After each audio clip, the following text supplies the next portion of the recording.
Hey everybody, I'm Natalie Pasquarello, and this is News 4 Now for Monday, March 11th. Let's start with your weather. It will be chilly tonight with lows near freezing.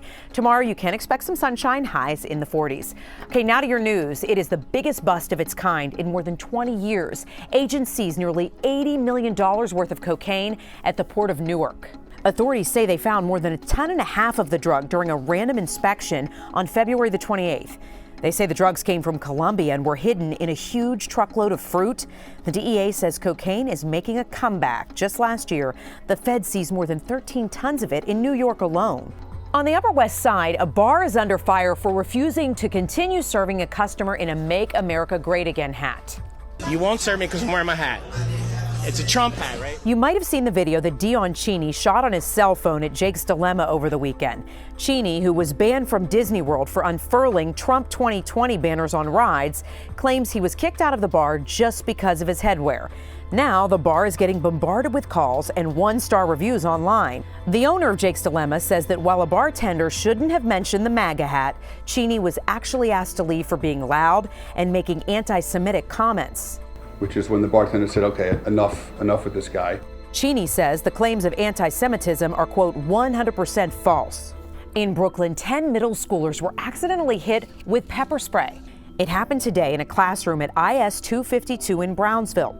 Authorities say a 13-year-old girl was wearing a small can of pepper spray around her neck, and when she bent over to pick something up, it went off. The students were taken to Brookdale Hospital just as a precaution. No charges will be filed.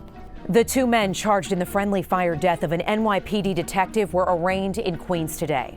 150 officers watched as Jagger Freeman faced a judge. Christopher Ransom appeared from his hospital bed. Ransom is accused of holding up a T-Mobile store in Kew Gardens and pointing a fake gun at officers.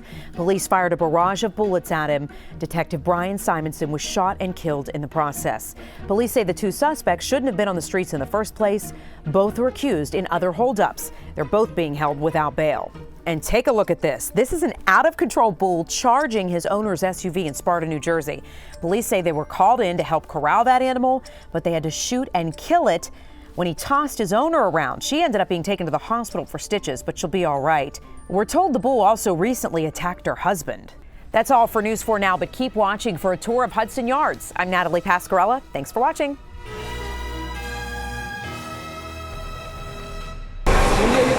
Inside, polishing the marble floors.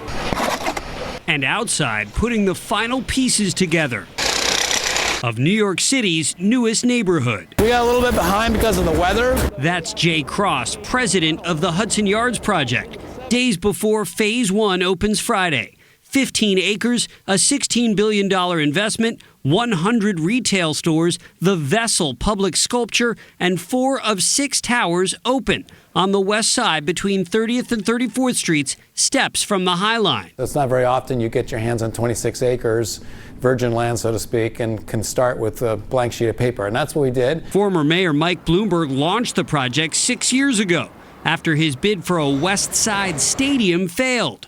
Bloomberg committed billions of taxpayer dollars to extend the number 7 subway here first.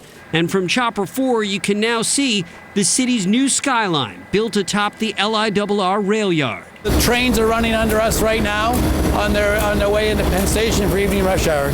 The retail includes the city's first Neiman Marcus and 99 other stores, says leasing director Esty Ottensaucer. It is a one-stop destination. Remember, you have 40,000 employees here a day. Critics don't love the luxury. Only 10% of 4,000 planned apartments will be affordable. It's New York. I don't think anywhere is really affordable here, if we're honest.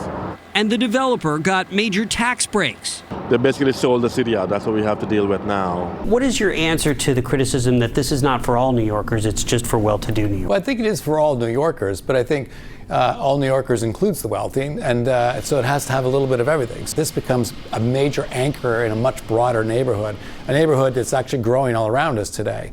One part of Hudson Yards that's sure to attract attention is the Vessel, a public art project 150 feet tall and free. What is this?